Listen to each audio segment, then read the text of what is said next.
नमस्कार दोस्तों, आप सभी का स्वागत है हमारे सीटेट क्रैकर के यूट्यूब चैनल पे। हम लोग पिछले क्लास तक कर रहे थे, जो 7वां क्लास का हम लोग हिस्ट्री है एनसीईआरटी का, तो उसमें हम लोगों ने फर्स्ट चैप्टर कर लिया था, जो कि हमारा फर्स्ट क्लास था 7th क्लास के हिस्ट्री का। ठीक है, तो आज हम लोग शुरू करेंगे दूसरा अध्याय, जिसका शीर्षक है नए राजा और उनके राज्य। ये अध्याय सीटेट के पॉइंट ऑफ व्यू से, सीटेट के एग्जाम के मद्देनजर बहुत ही महत्वपूर्ण साबित होने वाला है। तो आप लोग प्लीज इसको ध्यानपूर्वक पढ़ेंगे और अपने नोटबुक में जो सारे महत्वपूर्ण बिंदु होंगे उसको नोट करेंगे और याद करने की कोशिश करेंगे। तो देखिए, ये जो हमारा चैप्टर है नए राज और उनके राज, तो इसमें कहा जा रहा है कि 7वीं शताब्दी में, ठीक है, आप जान रहे हैं कि हम लोग 7th क्लास की हिस्ट्री में 700 ईस्वी से लेकर के 1750 ईस्वी तक की बात कर रहे हैं। तो इसलिए कहा जा रहा है कि 7वीं शताब्दी के बाद कई राजवंशों का उदय हुआ। ठीक है, मानचित्र 1 में उपमहाद्वीप के विभिन्न हिस्सों में 7वीं से 12वीं सदी के बीच शासन करने वाले प्रमुख राजवंशों को दिखलाया गया है। तो आइए हम लोग मानचित्र की मदद से समझने की कोशिश करते हैं। ये जो मानचित्र है हमारा, तो इसमें कहा गया है कि 7वीं शताब्दी से लेकर के 12वीं शताब्दी के बीच शासन करने वाले राजवंशों को दिखाया गया है। तो इसमें मुख्य रूप से जो राजवंश हैं वो मैं आपको बता देता हूं। मुख्य रूप से जो राजवंश हैं वो गुर्जर प्रतिहार, राष्ट्रकूट, पाल, चोल और चहमान, इन्हीं सारे राजवंशों के बारे में इस चैप्टर में हम लोग पढ़ेंगे, इस चैप्टर में हम लोग देखेंगे। तो देखिएगा, ये जो सीमा बनाई हुई है, ये सीमा जो आप देख रहे हैं, ठीक है, तो ये सीमा मान के चलिए कि इधर कन्नौज यूपी में आ जाएगा, उत्तर प्रदेश में आ जाएगा। ठीक है, ये दिल्ली का एरिया हो जाएगा। ठीक है, और ये आपको मध्य प्रदेश वाला भाग हो जाएगा, मध्य भारत का भाग हो जाएगा। तो यहाँ आप देख रहे हैं कि गुर्जर प्रतिहार वंश का शासन है। ठीक है, इधर आपको है चहमान, जिसको हम लोग चौहान भी बोलते हैं। इधर बंगाल का एरिया है, पूर्वी भाग है, इधर पाल वंश का शासक है। ये महाराष्ट्र का एरिया है, ये जो आपका भाग है ये आप देख रहे हैं, तो ये है महाराष्ट्र का एरिया। ठीक है, तो यहाँ पे राष्ट्रकूट वंश का शासन आ गया है 7वीं शताब्दी से 12वीं शताब्दी के बीच में। ठीक है, इतना आपने देखा। फिर हम लोग देखते हैं नीचे, थोड़ा सा नीचे देख लेते हैं।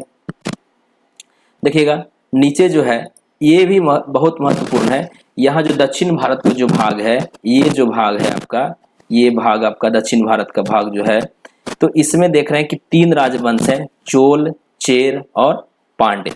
ठीक है, तो इनके बारे में आपने 6th क्लास की हिस्ट्री में भी देखा था, चोल, चेर और पांड्य। तो वो जो है, इसमें से चोल राजवंश जो है फिर से मतलब कि उभर करके आएंगे। आपने देखा था कि चोल राजवंश के बाद पल्लव और चलुक आ गए थे दक्षिण भारत में। तो ये जो है थोड़े समय के लिए गायब हो जाते हैं चोल, लेकिन इस शताब्दी में 7वीं शताब्दी से लेकर के 12वीं शताब्दी के बीच में ये फिर से आपको शासन करेंगे, ये फिर से उभरेंगे। तो हम लोग देखेंगे इस चैप्टर में, तो प्लीज बने रहें हमारे साथ। तो देखिएगा और समझने की कोशिश करिएगा। आपने देखा कि किस प्रकार से जो है भारत के विभिन्न हिस्सों में अनेक प्रकार के राजवंशों का उदय हुआ। तो आइए हम लोग शुरू करते हैं। देखिए, यहाँ पे कहा भी जा रहा है कि नए राजवंशों का उदय। तो देखिएगा और समझने की कोशिश करिएगा। देखिए, 7वीं शताब्दी आते आते उपमहाद्वीप के विभिन्न भागों में बड़े भूस्वामी और योद्धा सरदार अस्तित्व में आ चुके थे। ठीक है, ये जो उपमहाद्वीप है ये किसके लिए प्रयोग किया गया है एनसीईआरटी में? तो ये भारत के लिए प्रयोग किया गया है। तो भारत के बारे में कहा जा रहा है कि 7वीं शताब्दी जब आते आते, 7वीं शताब्दी मतलब जब शुरू हुआ, तो उपमहाद्वीप के विभिन्न भागों में बड़े भूस्वामी, जिस प्रकार से आपने पढ़ा था 6th क्लास के चैप्टर्स में कि बड़े भूस्वामी बेलल्ला होते थे इत्यादि, उनको कहा जाता था। ठीक है, जो बड़े भूस्वामी होते थे उनको बेलल्ला भी हम लोग कहते थे। तो ये जो बड़े भूस्वामी लोग हैं, तो भूस्वामी और योद्धा सरदार अस्तित्व में आ चुके थे। ठीक है, राजा लोग प्रायः इन्हें अपने मातहत या सामंत के रूप में मान्यता देते थे। अब देखिए, ये जो शब्द है सामंत, ठीक है, तो ये आपको 6th क्लास में भी देखने को मिला था, क्योंकि हर्षवर्धन के समय में क्या हुआ था, वो एक अलग प्रकार की सैन्य व्यवस्था उसने चालू की थी, जिसमें क्या हुआ था कि सामंत रूप, एक मतलब कि सेना नायक को रखा जाता था, जो कि जरूरत पड़ने पे राजा की मदद करते थे। उनके बदले में उनको क्या दिया जाता था? जमीन दिया जाता था। उस जमीन पे वो लोग कर लगाते थे, और वो जो कर होता था तो उससे सेना को रखने और औजार खरीदने में, यानी कि युद्ध में जो औजार खरीदे जाते हैं उसमें उसका उपयोग करते थे। तो ये जो राजा हैं, तो राजा लोग प्रायः उन्हें अपने मातहत या सामंत के रूप में मान्यता देते थे। ये जो प्रथा है हर्षवर्धन के समय से ही चली आ रही। ठीक है, अब देखिए इन सामंतों से राजा क्या उम्मीद लगाते थे, क्या आशा लगाते थे। देखिएगा, उनसे उम्मीद की जाती थी कि वे राजा या स्वामी के लिए क्या लाएं, उपहार लाएं, उनके दरबार में हाजिरी लगाएं और उन्हें सैन्य सहायता प्रदान करें। जिस प्रकार से आपने 6 क्लास में भी देखा कि किस प्रकार से जो राजा अति सामंत जो है वो राजा को सैन्य सहायता देते थे, राजा उसके बदले में उसको जमीन देते थे। हर्षवर्धन का जिक्र भी आया था। ठीक है, अब ये जो सामंत हैं, ठीक है, जो सैन्य सेना नायक जो है, अधिक सत्ता और संपदा हासिल करने पर सामंत अपने आप को महासामंत, ठीक है, याद रखेंगे आप लोग, महासामंत, महामंडलेश्वर, यानी कि पूरे मंडल का महान स्वामी इत्यादि घोषित कर देते थे। जब इन सामंतों को अधिक सत्ता और संपदा हासिल हो जाती थी तो ये सामंत अपने आप को महासामंत क्या बोल देते थे, महासामंत, ठीक है, महासामंत या महामंडलेश्वर घोषित कर देते थे और वे कभी कभी अपने स्वामी के आधिपत्य से स्वतंत्र हो जाने का दावा करते थे। जब इनके पास सत्ता संपत्ति आ जाती थी, अधिक शक्तिशाली हो जाते थे, तो जिनके अधीन ये होते थे, जिस राजा के अधीन ये होते थे, उनसे स्वतंत्र होने का ये लोग दावा कर देते थे। इसी तरह का एक उदाहरण यहाँ पे दिया गया है जो कि राष्ट्रकूटों का है। ठीक है, राष्ट्रकूट वंश के बारे में, राष्ट्रकूट वंश की स्थापना कुछ इसी प्रकार हुई थी। तो इसको देखिएगा आप लोग और समझने की कोशिश करेंगे। इसी तरह का उदाहरण दक्कन में राष्ट्रकूटों का था। ठीक है, ये जो राष्ट्रकूट हैं ये भी क्या थे, सामंत थे। तो किसके अधीन थे, तो चालुक्यों के अधीन, चालुक्य राजाओं के अधीनस्थ थे। ठीक है, लेकिन 8वीं शताब्दी के मध्य में, 8वीं सदी के मध्य में एक राष्ट्रकूट प्रधान दंती दुर्ग, ठीक है, इनका नाम है दंती दुर्ग, ने अपनी चालुक्य स्वामी की अधीनता से क्या कर दिया, इनकार कर दिया, क्योंकि इसके पास संपत्ति हो गया, शक्ति हो गया। अब ये खुद को जिनके अधीन है उनसे अब ये क्या कर दिए, स्वतंत्र घोषित कर दिए। ठीक है, और स्वतंत्र जब घोषित कर दिए तो उसे हराया, जिनके अधीन थे उसे हराया और हिरण्यगर्भ नामक एक अनुष्ठान किया। ये जो हिरण्यगर्भ नामक अनुष्ठान है ये सभी परीक्षाओं के लिए, यहां तक कि यूपीएससी में भी ये सवाल पूछा जा चुका है कि हिरण्यगर्भ का मतलब क्या होता है, तो सोने का गर्भ। ठीक है, एक अनुष्ठान किया। ये एक सिंगल व्यक्ति है जिनका जिक्र आया है एनसीईआरटी में। मतलब कि पिछले अध्याय में आपने क्या पढ़ा, राजपूतों के बारे में पढ़ा। तो राजपूतों का धीरे धीरे क्या हुआ था, अस्तित्व आना चालू हो गया था। लेकिन जो राजपूत नहीं होते थे, ठीक है, ये सामंत है लेकिन राजपूत नहीं होते थे, तो ये अपने आप को अधिक शक्तिशाली घोषित करने के लिए विभिन्न प्रकार के अनुष्ठान करते थे। आपने 6th क्लास में भी पढ़ा था कि जनपदों के राजा, मतलब कि विभिन्न एक अश्वमेघ यज्ञ या अन्य प्रकार के यज्ञों को कर करके धीरे धीरे राजा अपने आप को शक्तिशाली कर देते थे, अपने आप को राजा घोषित कर देते थे। तो ठीक उसी प्रकार यहाँ भी एक अनुष्ठान का जिक्र आया है जिसका नाम है हिरण्यगर्भ, मतलब सोने का गर्भ नामक एक अनुष्ठान किया। किसने किया, तो राष्ट्रकूट प्रधान दंती दुर्ग ने। दंती दुर्ग था कौन, तो चालुक्यों के अधीनस्थ एक महासामंत था, या सामंत जिसको बोलिए, वो अब अपने स्वामी से स्वतंत्र घोषित कर दिया है कि अब हम उसके अधीन नहीं है। आगे देखिएगा, जब यह अनुष्ठान ब्राह्मणों की सहायता से संपन्न किया जाता था तो यह माना जाता था कि इससे याजक जन्मना क्षत्रिय न होते हुए क्षत्रिय के रूप में दोबारा क्षत्रियत्व प्राप्त कर लेगा। यानी कि जो व्यक्ति क्षत्रिय नहीं है और अपने आप को स्वतंत्र घोषित कर दिया है, राजा बनना चाहता है, तो वह एक अनुष्ठान करेगा। और ये जब ब्राह्मणों के द्वारा संपन्न किया जाता था तो यह माना जाता था कि जो क्षत्रिय क्षत्रिय न होते हुए भी क्षत्रिय के रूप में दोबारा क्षत्रियत्व प्राप्त कर लेगा। ठीक है, अब यहां से कुछ और एग्जांपल्स दिए गए हैं, उसको भी आप लोग देखिए। देखिएगा, कुछ अन्य उदाहरण में उद्यमी परिवारों के पुरुषों ने अपनी राजशाही कायम करने के लिए सैन्य कौशल का इस्तेमाल किया। ठीक है, यानी कि जो राजपूत नहीं थे, जो क्षत्रिय नहीं थे, तो कुछ और परिवारों के एग्जांपल्स हैं जिन्होंने अपनी राजशाही कायम करने के लिए सैन्य कौशल का इस्तेमाल किया। मिसाल के तौर पे कदम्ब मयूर शर्मन और गुर्जर प्रतिहार हरिश्चंद्र ब्राह्मण थे। ये 2 नाम आए हैं कदम्ब मयूर शर्मन और गुर्जर प्रतिहार हरिश्चंद्र ब्राह्मण, जिन्होंने अपने परंपरागत पेशे को छोड़कर शस्त्र को अपना लिया और क्रमशः कर्नाटक और राजस्थान में अपने राज्य सफलतापूर्वक क्या किए, स्थापित किए। ठीक है, मतलब ये ब्राह्मण है कदम्ब मयूर शर्मन और हरिश्चंद्र, ये गुर्जर प्रतिहार वंश के संस्थापक होंगे। ठीक है, तो इन्होंने परंपरागत पेशा जो इनका था ब्राह्मण का, उसको छोड़ करके शस्त्र अपना लिया और क्रमशः कर्नाटक और राजस्थान में अपने राज्य सफलतापूर्वक क्या किया, स्थापित किया। तो इस प्रकार से देख रहे हैं कि कैसे किस प्रकार से राजा बन रहे हैं, इसलिए इस चैप्टर का नाम क्या रखा गया है, नए राजा और उनके राज्य। ठीक है, अब देखिएगा आगे राज्यों में प्रशासन। अब ये नए राज्य और उनके जो राजा हो रहे हैं, तो उन राज्यों में किस प्रकार से प्रशासन होगी उसके बारे में हम लोग देखेंगे। तो देखिएगा, ये जो नए नए राजा बन रहे थे, तो इन राजाओं में से कईयों ने क्या किया, महाराजाधिराज यानी कि राजाओं के राजा, या त्रिभुवन चक्रवर्तीन यानी कि 3 भुवनों का स्वामी, और इसी तरह के अन्य भारी भरकम उपाधियां धारण कर ली। लेकिन इस तरह के दावों के बावजूद, यानी कि इतने भारी भरकम उपाधि धारण करने के बावजूद, वे अपने सामंतों और साथ ही साथ किसान, व्यापारी तथा ब्राह्मणों के संगठनों के साथ अपनी सत्ता की क्या करते थे, साझेदारी करते थे। अब ये जैसे कि आपने एक पढ़ा दंती दुर्ग का, वो क्या था, चालुक्यों का सामंत था। तो जब ये राजा बन गए तो वो भी एक सामंत रखने लगे। ठीक है, बात को समझिएगा आप लोग। तो ये जब सामंत बन गए तो इन्होंने उपाधियां भी धारण की, जैसे महाराजाधिराज, त्रिभुवन चक्रवर्ती।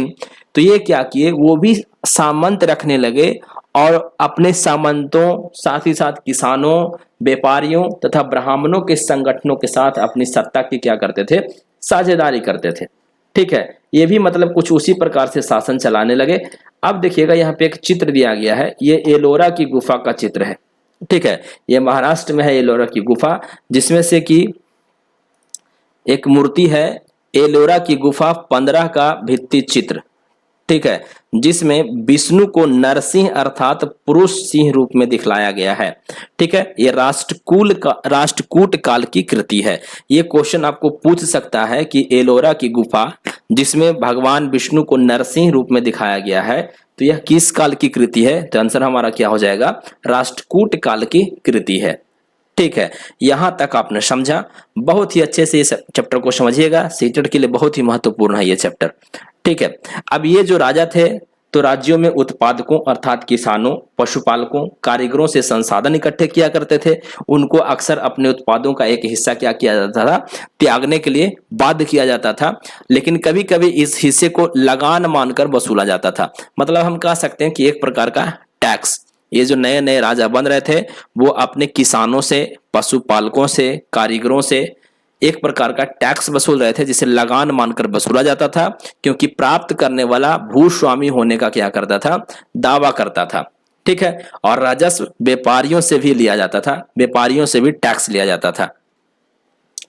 ये जो है, ये जो लगान मानकर वसूला जाता था, तो इनको जो प्राप्त करने वाले होते थे, वो भूस्वामी होने का दावा करते थे कि तुम हमारी भूमि पे हो, इसलिए तुमको क्या करना पड़ेगा, टैक्स देना पड़ेगा। अब देखिए यहां से कुछ कर के बारे में जिक्र है, उसके बारे में भी आप लोग देखिएगा। तो देखिएगा, तमिलनाडु में शासन करने वाले चोल वंश के अभिलेखों में, ठीक है, चोल वंश के बारे में दिया गया है। तमिलनाडु में ही शासन करते थे। अध्याय ये क्या बोलते हैं, क्लास 6 में भी आपने पढ़ा। तो तमिलनाडु में शासन करने वाले चोल वंश के अभिलेखों में से विभिन्न किस्म के करों के लगभग 400 से ज्यादा सूचक शब्द मिलते हैं। 400 से ज्यादा करों के जिक्र मिलते हैं तमिलनाडु में शासन करने वाले चोल वंश के अभिलेखों से। इसमें से जो सबसे अधिक उल्लिखित है और जो इंपॉर्टेंट है वह है बेट्टी। बेट्टी क्या है? तो बेट्टी एक कर है जो नगद की बजाय जबरन श्रम के रूप में लिया जाता था। ठीक है, मतलब ये नगद नहीं लिया जाता था, उनसे श्रम करवाया जाता था, यानी कि जबरन श्रम और कदीमाई यानी कि भू राजस्व होते थे। ये श्रम के रूप में लिया जाता था, यानी कि जबरन श्रम करवाया जाता था, और कदमाई यानी कि भू राजस्व जो ये भू राजस्व था। बेट्टी जो था भू कर था। ठीक है, और मकान पर छाजन डालने पर लगने वाला कर, खजूर या ताड़ के पेड़ पर चढ़ने के लिए सीढ़ी के इस्तेमाल पर लगने वाला कर, पारिवारिक संपत्ति का उत्तराधिकार हासिल करने के लिए लगने वाला कर इत्यादि का भी उल्लेख मिलता है। आप देख रहे हैं कि तमिलनाडु में जो शासन कर रहे थे चोल वंश के शासक, वो किस प्रकार का कर लेते थे।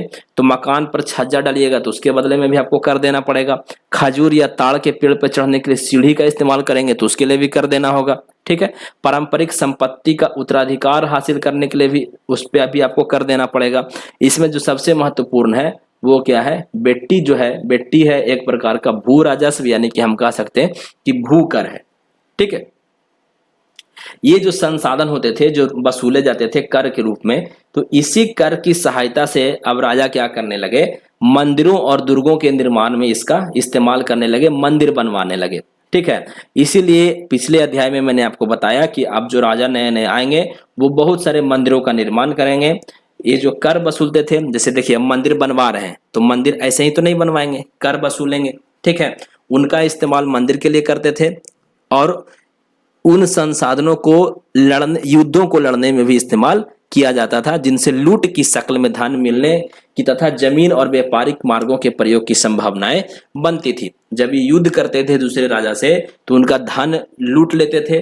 ठीक है, और जमीन और व्यापारिक मार्ग जो होते थे तो उनके प्रयोग की संभावनाएं बनती थी। जैसे जमीन पर व्यापार करने के लिए कोई भी आया तो उससे भी टैक्स ले रहे हैं। ठीक है, युद्ध कर रहे हैं तो उससे भी लूट के रूप में धन मिल रहा है इनको, और टैक्स तो वसूल ही रहे हैं। ठीक है, तो राजस्व वसूली के लिए पदाधिकारियों की नियुक्ति भी करते थे ये राजा।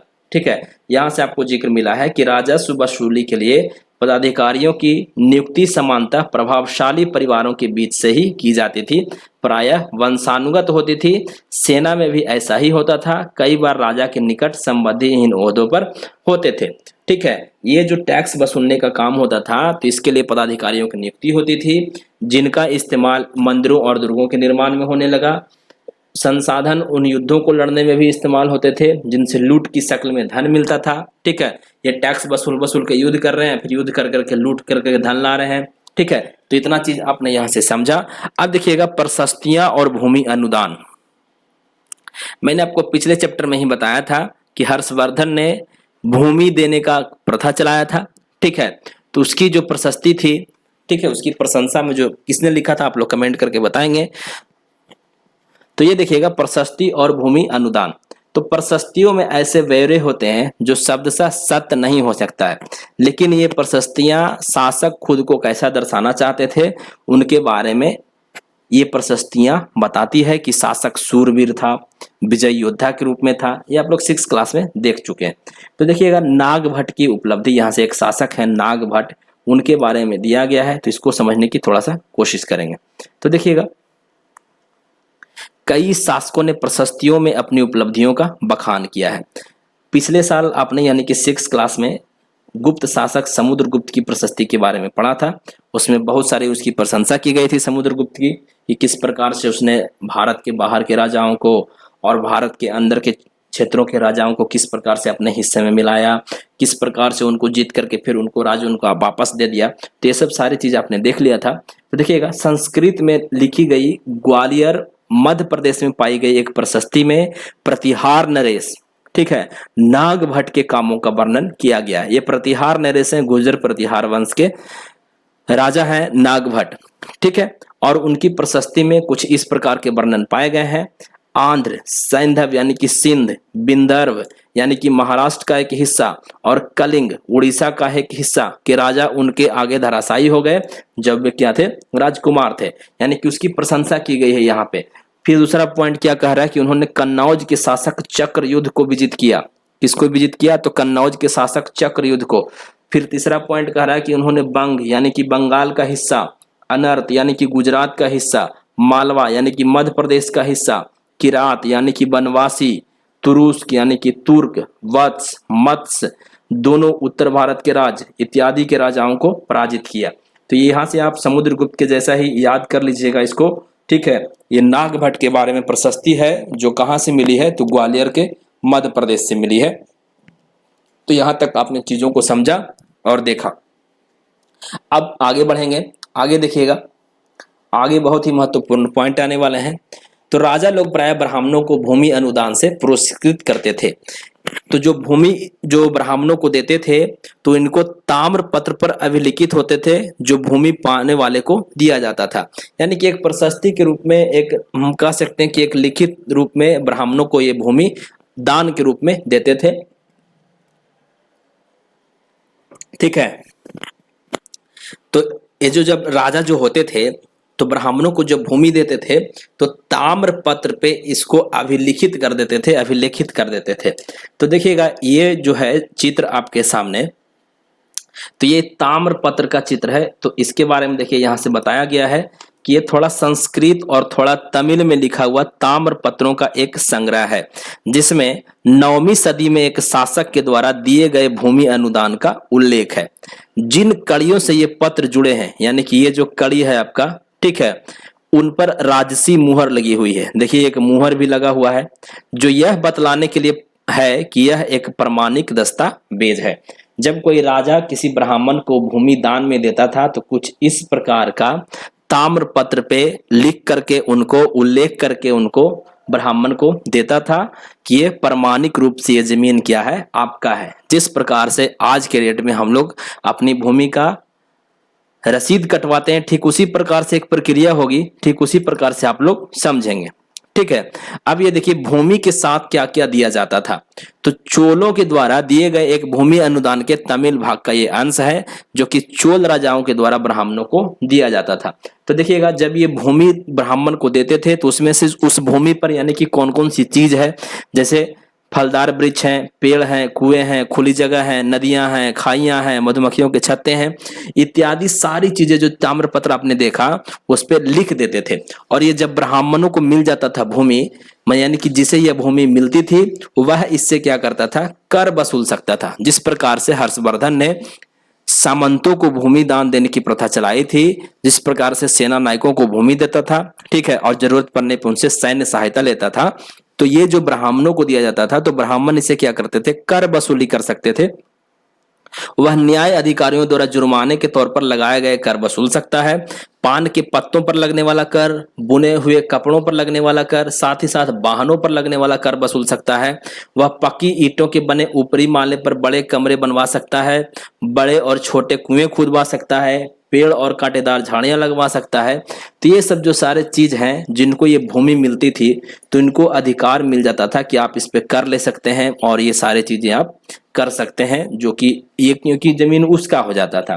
ठीक है, अब देखिए यहां से एक बहुत ही महत्वपूर्ण पॉइंट आपको मिलेगा। देखिएगा ये बॉक्स मैं बना दे रहा हूं, इसके बारे में देखिएगा। 12वीं शताब्दी में एक बृहत संस्कृत काव्य रचा गया जिसमें कश्मीर पर शासन करने वाले राजाओं का इतिहास दर्ज है। 12वीं शताब्दी में क्या हुआ कि एक बृहत संस्कृत काव्य की रचना की गई जिसमें कश्मीर पर शासन करने वाले राजाओं का इतिहास दर्ज है। इसे कल्हन नामक एक रचनाकार द्वारा रचा गया। ठीक है, कल्हन ने अपना वृतांत लिखने के लिए शिलालेखों, दस्तावेजों, प्रत्यक्षदर्शियों के वर्णनों और पहले के इतिहासों समेत अनेक तरह के स्रोतों का इस्तेमाल किया। कल्हन ने, देख रहे हैं आप यहां से कि किस प्रकार से स्रोतों का इस्तेमाल किया अपनी वृतांत लिखने के लिए। प्रशस्तियों के लेखकों से भिन्न वह अक्सर शासकों और उनकी नीतियों के बारे में आलोचनात्मक रुख दिखलाता है, इसलिए 12वीं सदी के लिए यह असाधारण ग्रंथ था। अभी तक जो कवि या जो विद्वान लिख रहे थे प्रशस्ति, तो उसमें सिर्फ राजा की प्रशंसा लिखी जा रही थी, लेकिन कल्हन ने क्या किया कि कश्मीर के शासक के बारे में आलोचनात्मक रुख दिखाया। जिस प्रकार से प्रधानमंत्री के बारे में सभी लोग आजकल आपको दिख रहे होंगे कि बड़ाई करते रहते हैं, लेकिन कुछ एक व्यक्ति होंगे जो उनकी आलोचना करते होंगे, उनकी कमियों को लिखते होंगे। तो ठीक उसी प्रकार कल्हन ने उस समय क्या किया, कश्मीर में शासन करने वाले राजाओं के बारे में उनका आलोचनात्मक रुख दिखाया। अब आगे है धनों के लिए युद्ध। ठीक है, धन के लिए किस प्रकार से युद्ध होता था 7वीं शताब्दी से लेकर के 12वीं शताब्दी के बीच में, तो इसको आइए हम लोग समझते हैं। तो देखिएगा, आपने गौर किया कि प्रत्येक शासक राजवंश का आधार कोई क्षेत्र विशेष था। देख रहे हैं आप कि हर एक क्षेत्र में अलग अलग शासक हो गए हैं, अलग अलग क्षेत्र में। ठीक है, वे दूसरे क्षेत्रों पर भी नियंत्रण करने का प्रयास करते थे। ठीक है, यानी कि दूसरे का जो क्षेत्र होता था उस पर भी अधिकार करने का प्रयास करते थे। तो इसी में से एक क्षेत्र है जो गंगा घाटी में कन्नौज नगर है। ठीक है, ये जो कन्नौज है जो मैंने आपको मैप में दिखाया था, ये कन्नौज बेहद महत्वपूर्ण है। ठीक है, ये बेहद महत्वपूर्ण इसलिए है कि गुर्जर प्रतिहार, राष्ट्रकूट और पाल वंशों के शासक सदियों तक कन्नौज के ऊपर नियंत्रण को लेकर के आपस में लड़ते रहे। ये इंपॉर्टेंट होगा। अब देखिए कन्नौज जो है, कन्नौज पर शासन कौन करता था पहले? हर्षवर्धन। ठीक है, हर्षवर्धन को वो मिला कहाँ से था? तो उसकी बहनोई से मिला था। ठीक है, क्योंकि बंगाल के शासक जो थे उसकी बहनोई को मार दिए थे, तो ये बंगाल को शासक को हरा करके वो फिर से कन्नौज पे अपना ये शासन करने लगा था। वो अपनी राजधानी बनाया था, थानेसर के बाद कन्नौज को राजधानी बनाया था। उसने सत्ता का महत्वपूर्ण केंद्र बनाया था हर्षवर्धन ने। तो ये जो कन्नौज है उस समय बेहद महत्वपूर्ण है। तो इस पे गुर्जर प्रतिहार, ठीक है, पहला तो हो गया गुर्जर प्रतिहार, दूसरा राष्ट्रकूट और तीसरा पाल वंश के शासक सदियों तक कन्नौज के ऊपर नियंत्रण को लेकर के आपस में क्या किए? लड़ते रहे। चूंकि इस लंबी चली लड़ाई में 3 पक्ष थे, इसलिए इतिहासकारों ने इसकी चर्चा त्रिपक्षीय संघर्ष के रूप में की है। ये सीटेट में ऑलरेडी पूछा जा चुका है कि त्रिपक्षीय संघर्ष में कौन कौन शामिल थे। तो गुर्जर प्रतिहार मैं यहां पर लिख दे रहा हूं, गुर्जर प्रतिहार, ठीक है, पहला थे गुर्जर प्रतिहार, दूसरा कौन थे? राष्ट्रकूट। ये बेहद इंपॉर्टेंट है, किसी भी एग्जाम में ये पूछा, केवीएस में भी पूछा जा सकता है। और तीसरा है पाल वंश। ठीक है, ये 3 जो शासक हैं, 3 वंश के जो शासक हैं वो कन्नौज पे नियंत्रण के लिए, कन्नौज पे अधिकार के लिए सदियों तक आपस में लड़ते रहे। इसलिए इस संघर्ष को नाम दिया गया त्रिपक्षीय संघर्ष। ठीक है, अब यहां से आपने देख लिया त्रिपक्षीय संघर्ष। अब आगे समझने की कोशिश करिएगा। अब देखिएगा, शासकों ने बड़े बड़े मंदिरों का निर्माण कराकर अपनी सत्ता और संसाधनों का प्रदर्शन करने का प्रयास किया। जैसा कि मैंने आपको पिछले चैप्टर में भी बताया कि इस समय राजा क्या करेंगे, बहुत सारे राजा जो होंगे बहुत सारे मंदिरों को निर्माण करवाएंगे। उसमें एक राजा है राजा चोल, जो राजराजेश्वर मंदिर बनवाए थे। ठीक है, उनके बारे में हम अभी आगे पढ़ेंगे। तो देखिएगा, शासकों ने बड़े बड़े मंदिरों का निर्माण कर अपनी सत्ता और संसाधनों का प्रदर्शन करने का प्रयास किया, और जब एक दूसरे के राज्यों पर आक्रमण करते थे तो मंदिरों को भी अपना निशाना बनाते थे। कभी कभी बहुत अधिक संपन्न होते थे ये मंदिर। ठीक है, इसलिए अफगानिस्तान के गजनी का सुल्तान महमूद, जिसको मोहम्मद गजनी भी आप लोग बोलते हैं, ठीक है, तो ये जो सुल्तान महमूद है वो अटैक किया इंडिया में लगभग कितना बार? तो लगभग 17 बार इंडिया में अटैक किया। ठीक है, ये बहुत ही इंपॉर्टेंट होगा। अफगानिस्तान के गजनी का सुल्तान महमूद ऐसे शासकों में सबसे प्रसिद्ध है। उसने 997 से लेकर के 1030 तक शासन किया और अपने नियंत्रण का विस्तार मध्य एशिया के भागों, ईरान और उपमहाद्वीप के उत्तर पश्चिमी हिस्से तक किया। वह लगभग हर साल उपमहाद्वीप पर हमला करता था, यानी कि भारत पे हमला करता था। उसका निशाने थे मंदिर, संपन्न मंदिर, जिसमें सबसे महत्वपूर्ण है गुजरात का सोमनाथ मंदिर। ठीक है, महमूद जो धन उठा करके ले जाता था उसका बहुत बड़ा हिस्सा गजनी में एक वैभवशाली राजधानी के निर्माण में खर्चा होता था। ठीक है, ये जो गजनी है, मोहम्मद गजनी, ठीक है, जिसको सुल्तान महमूद भी बोलते हैं, तो ये इंडिया में लगभग 17 बार हमला किया। ठीक है, 17 बार अटैक किया, और इसके जो अटैक का केंद्र होता था वो संपन्न मंदिर होते थे, जिसमें से कि एक बहुत ही महत्वपूर्ण मंदिर है गुजरात का सोमनाथ मंदिर। ठीक है, इस मंदिर की कहानी है कि इसमें जो मूर्ति थी, जो शिवलिंग था, ठीक है, ये हवा में लटकता हुआ रहता था, क्योंकि उस मंदिर का जो ऊपरी हिस्सा था वहां पे लोग कहते हैं कि चुंबकीय शक्ति थी, जिसके द्वारा जो मंदिर का मूर्ति है वो ऊपर की हवा में ऊपर की ओर लटकते रहता था। तो इसने क्या किया सुल्तान महमूद ने कि मंदिर का ऊपरी हिस्सा उड़वा दिया। ठीक है, तो ये 17 बार, क्योंकि ये मूर्ति विरोधी था, तो 17 बार मंदिरों पर हमला किया और वहां से लूट लूट के धन ले जाता था, और उस धन का बहुत बड़ा हिस्सा गजनी में एक राजधानी के निर्माण में खर्च करता था। आगे देखिएगा और समझने की कोशिश करिएगा आप लोग। अब देखिएगा, सुल्तान महमूद, ये सारे लाइन आपके लिए बेहद महत्वपूर्ण है। देखिएगा, सुल्तान महमूद अपने द्वारा जीते गए लोगों के बारे में भी कई बातें जानना चाहता था, और उसने अलबरूनी नामक एक विद्वान को उपमहाद्वीप का लेखा जोखा लिखने का काम सौंपा। ठीक है, सुल्तान महमूद जो था अपने द्वारा जिन राजाओं के क्षेत्र में वो हमला करता था, तो अपने द्वारा जीते गए लोगों के बारे में भी कई बातें जानना चाहता था। इसलिए उसने अलबरूनी को भारत भेजा, यहाँ का लेखा जोखा लिखने के बारे में, लेखा जोखा का काम सौंपा, भारत का लेखा जोखा सौंपने का काम दिया अलबरूनी को। अरबी में लिखी गई उसकी कृति किताब उल हिंद, जैसा कि आप लोग जानते हैं कि अलबरूनी के द्वारा एक पुस्तक लिखा गया जिसका नाम है किताब उल हिंद, आज भी इतिहासकारों के लिए एक महत्वपूर्ण स्रोत है। तो अलबरूनी ने इसे तैयार करने के लिए संस्कृत के विद्वानों से परामर्श किया, क्योंकि जब वो भारत आया तो वहाँ यहाँ उसको जो भी स्रोत मिले, जैसे प्रशस्ति मिले या अन्य जो स्रोत हो, वो संस्कृत में ज़्यादातर मिले, इसलिए उन्होंने संस्कृत के विद्वानों से परामर्श किया।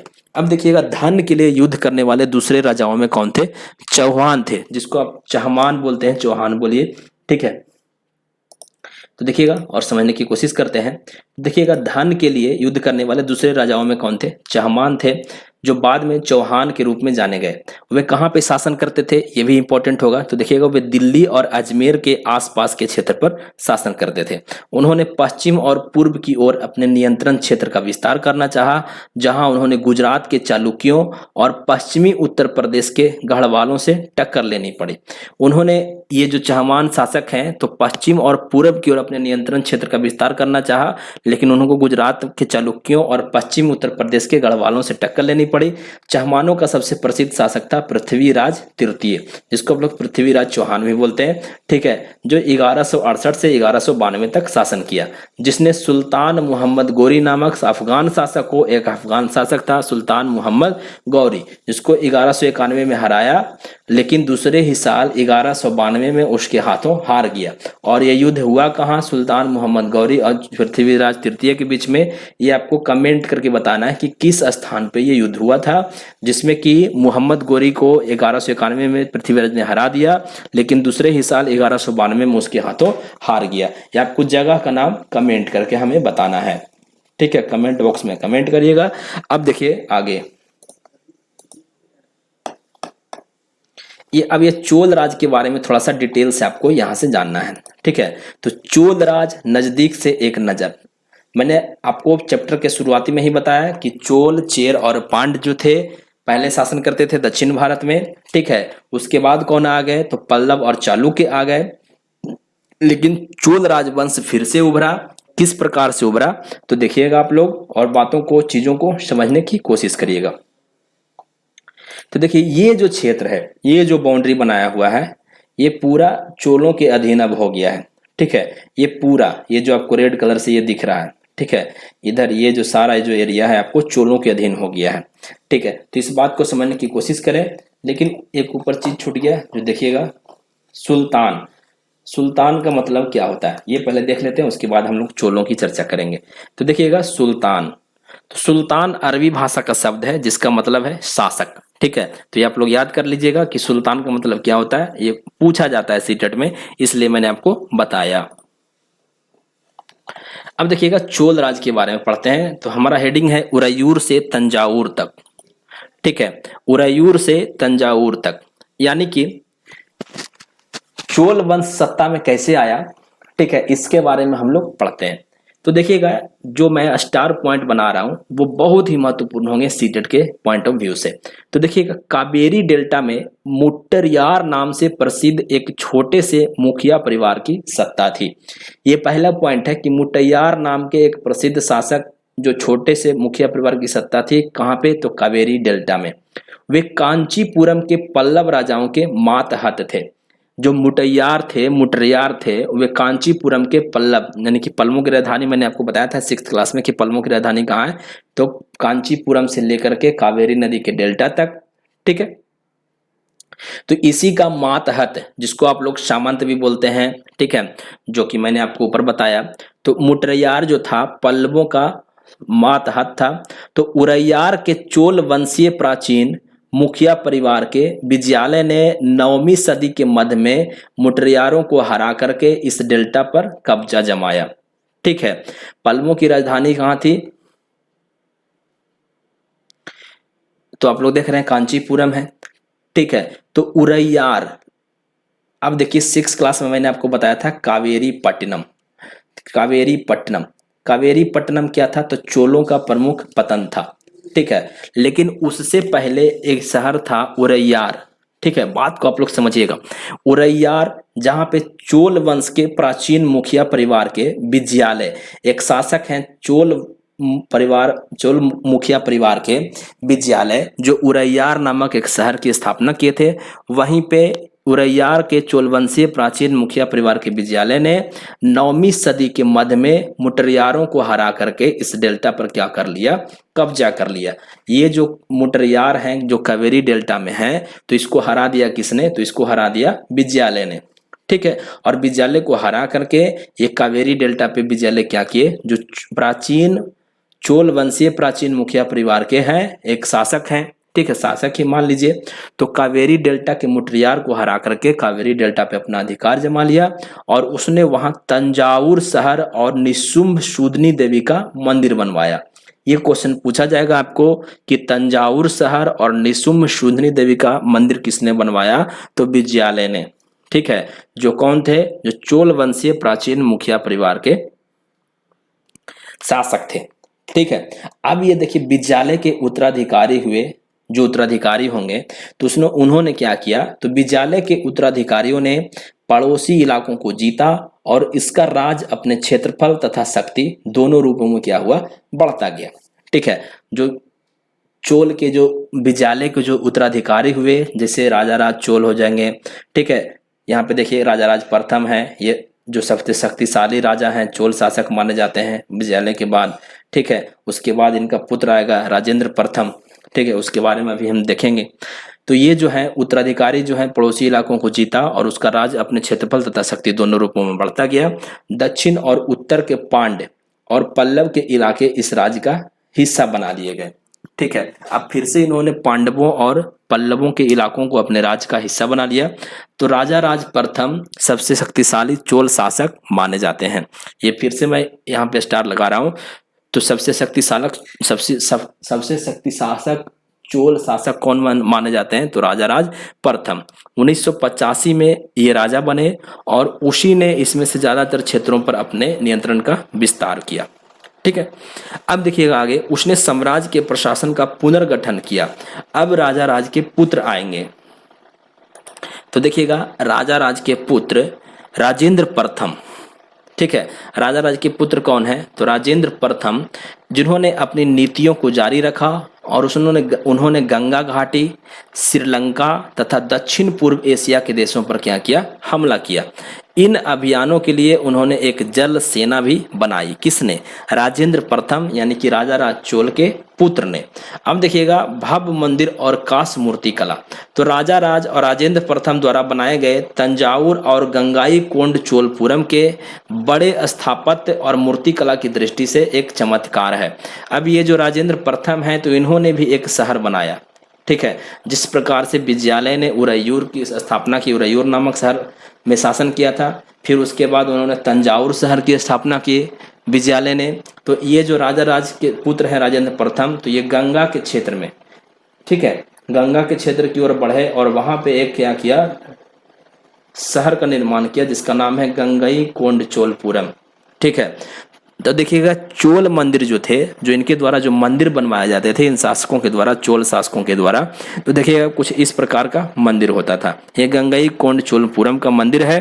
ठीक है, एक एग्जाम्पल दिया गया है। तो ये जो मंदिर होते थे, तो यहाँ से बहुत समझने वाली बात ये है कि ये मंदिर अपने आप विकसित होने वाली वस्तुओं के केंद्र बन गए। ये जो मंदिर होते थे, तो ये सिर्फ पूजा और ये क्या बोलते हैं अनुष्ठान का केंद्र ना होकर के चोल मंदिर अक्सर अपने आसपास विकसित होने वाली बस्तियों के केंद्र बन गए। ठीक है, ये शिल्प उत्पादन के भी केंद्र थे। ये मंदिर शासकों और अन्य लोगों द्वारा दी गई भूमि से भी संपन्न हो गए थे। इस भूमि की उपज उन सारे विशेषज्ञों का निर्वाह करने में खर्च होती थी जो मंदिर के आसपास रहते थे और उसके लिए काम करते थे, जैसे में पुरोहित, मालाकार, बावर्ची और मेहतर। ये जो भूमि होते थे और इसमें जो उपज होता था, यानी कि ये जो शासक होते थे तो मंदिर बनवा करके उसके चारों ओर बहुत बड़ा भूमि क्या करते थे, दान दे देते थे। और दान देते थे तो उसमें जो उपज होता था, तो उस उपज से पुरोहितों का निर्वहन होता था, मालाकारों का निर्वहन होता था, बावर्चियों का निर्वहन होता था और मेहतरों का जो साफ सफाई का काम करते हैं ठीक है। ये गंगई कोंड चोलपुरम का मंदिर है। तो देखिएगा इस मंदिर की विशेषता ये है कि छत किस तरह से पतली होती गई है और उस पर गौर कीजिए, बाहरी दीवारों को सजाने के लिए पत्थर की प्रतिमाएं अलंकृत की गई है। तो ये गंगई कोंड चोलपुरम के मंदिर की क्या है, विशेषता है। अब ये मंदिर आप देख लिए, अब देखिएगा और आगे समझने की कोशिश करिएगा। अब ये जो पुरोहित हैं, मलाकार हैं, ठीक है, मेहतर हैं, उनके अलावा संगीतकार हैं, नर्तक हैं इत्यादि हैं। तो उनके जो मंदिरों में विभिन्न प्रकार के कार्य होते थे, विभिन्न प्रकार के आयोजन होते थे, तो सभी का निर्वहन उस भूमि के उपज के द्वारा ही होता था। दूसरे शब्दों में हम कह सकते हैं कि मंदिर सिर्फ पूजा आराधना का केंद्र नहीं थे, वे आर्थिक, सामाजिक और सांस्कृतिक जीवन के केंद्र भी थे। इसलिए आपको यहाँ से क्वेश्चन पूछा जाता है सीटेट में कि किस काल के मंदिर जो हैं आर्थिक, सामाजिक और सांस्कृतिक जीवन के केंद्र बन गए थे। तो आपका आंसर क्या होगा, तो आपका आंसर होगा चोल। ठीक है, चोल काल के जो मंदिर होते थे तो सिर्फ पूजा आराधना के केंद्र ना होकर के वे आर्थिक, सामाजिक और सांस्कृतिक जीवन के भी केंद्र हो गए थे। मंदिर के साथ विभिन्न प्रकार के शिल्पों से, विभिन्न प्रकार के शिल्प के कार्यक्रम जुड़े हुए थे, कार्य जुड़े हुए थे, जैसे कांस्य प्रतिमाएं बनाने का काम। ठीक है, ये जो चोल कांस्य प्रतिमाएं हैं संसार की सबसे उत्कृष्ट कांस्य प्रतिमाओं में गिनी जाती है। यह भी क्वेश्चन पूछा गया सीटेट में कि किस काल की कांस्य प्रतिमाएं संसार की सबसे उत्कृष्ट कांस्य प्रतिमाओं में गिनी जाती है।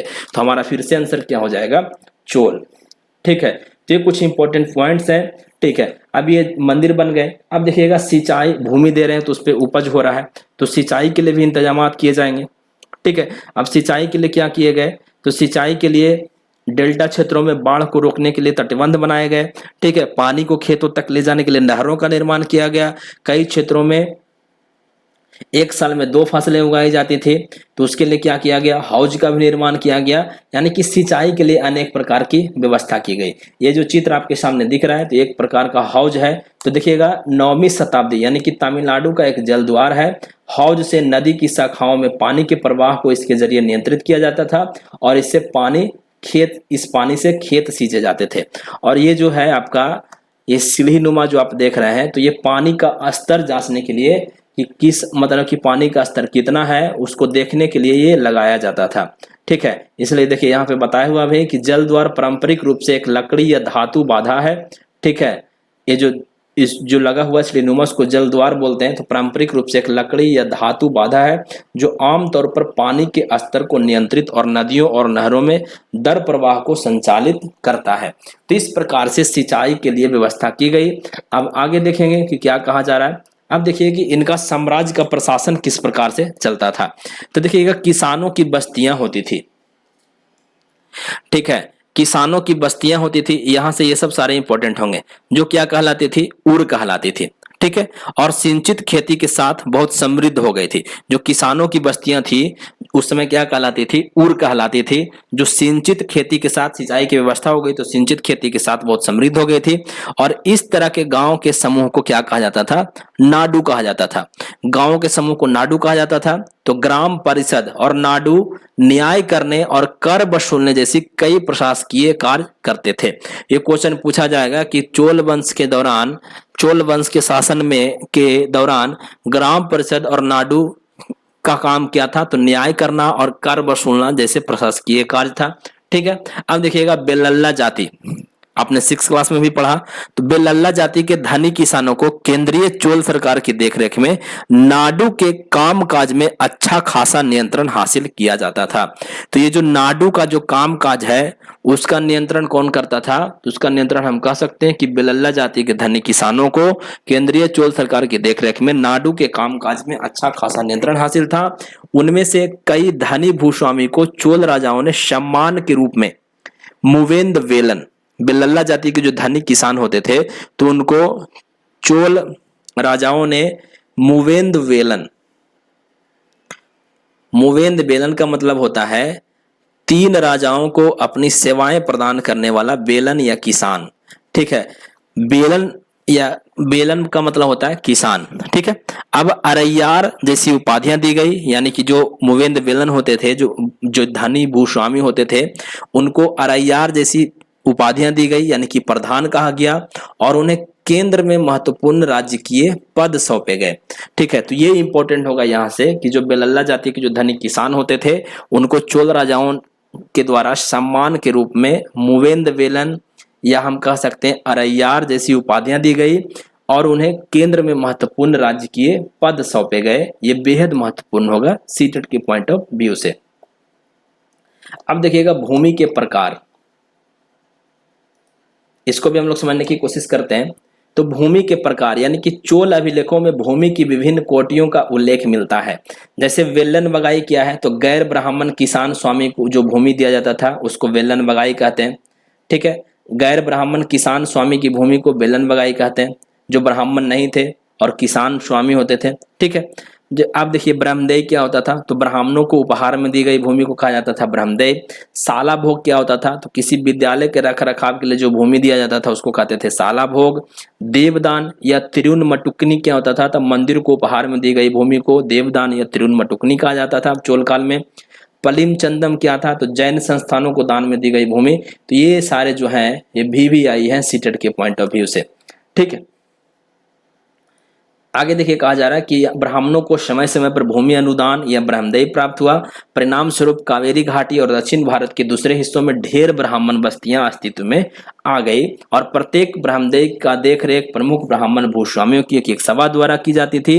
ये सभाएं बहुत कुशलता पूर्वक काम करती थी। इनके निर्णय शिलालेखों में प्रायः पंदिरों की पत्थर की दीवारों पर व्यवहार दर्ज किए जाते थे और नगरम के नाम से ज्ञात व्यापारियों के संघ भी अक्सर शहरों में प्रशासनिक कार्य संपादित करते थे। जो ब्राह्मणों को भूमि दिया जाता था, तो यहाँ से समझाने की कोशिश की गई है कि ये जो भूमि दिया जाता था तो ब्राह्मण भूस्वामी की जो सभा होती थी, ठीक है, तो सभा द्वारा प्रत्येक ब्रह्मदेय की जो भूमि होती थी उसका देख रेख किया जाता था और ये सभाएं बहुत कुशलता पूर्वक काम करती थी। इनके निर्णय जो होते थे शिलालेखों में प्रायः मंदिरों की पत्थर और दीवारों पर दर्ज किए जाते थे। जो ये निर्णय लेते थे ब्राह्मण भूस्वामी की जो सभा होती थी। ठीक उसी प्रकार से नगरम है, नगरम आप लोग जानते हैं, तो नगरम नाम से ज्ञात व्यापारियों के संघ भी अक्सर शहरों में प्रशासनिक कार्य संपादित करते थे। आगे देखिए कहा जा रहा है कि तमिलनाडु के चिंगलपुट जिले के उत्तर मेरूर से प्राप्त अभिलेखों से इस बात का सविस्तार वर्णन है कि ब्राह्मणों की सभा का संगठन कैसा होता था। ठीक है, ये तमिलनाडु के चिंगलपुट के उत्तर मेरूर से प्राप्त हुआ अभिलेख। ठीक है, इस अभिलेख में इस बात का सविस्तार वर्णन है कि ब्राह्मणों की सभा का संगठन कैसा था। सिंचाई के कामकाज, बाग बगीचों, मंदिरों इत्यादि की देखरेख के लिए सभा में विभिन्न समितियां होती थी।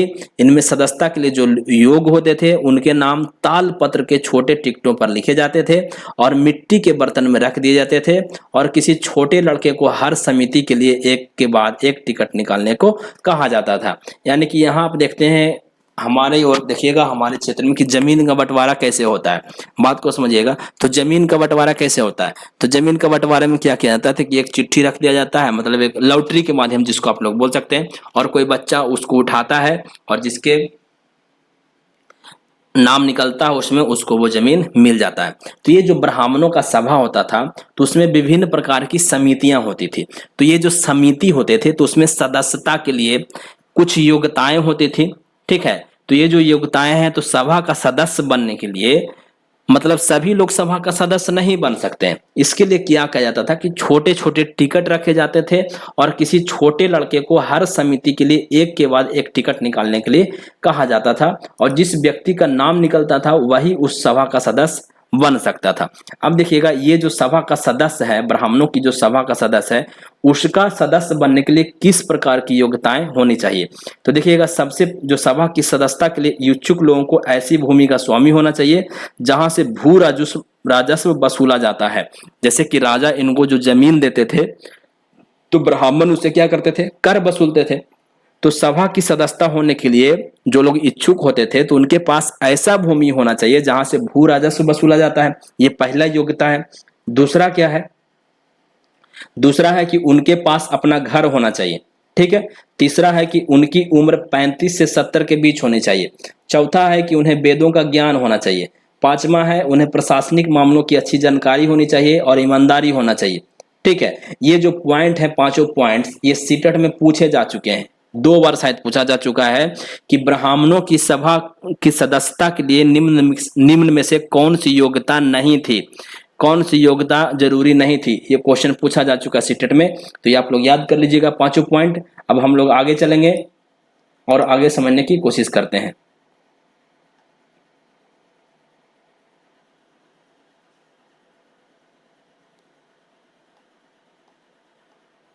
आगे देखिए कहा जा रहा है कि ब्राह्मण अभिलेखों में राजाओं और शक्ति संपन्न पुरुषों के बारे में तो जानकारी मिलती ही है, लेकिन यह जानना खास मुश्किल है कि साधारण मर्दों और औरतों का जीवन इन राज्यों में कैसा था।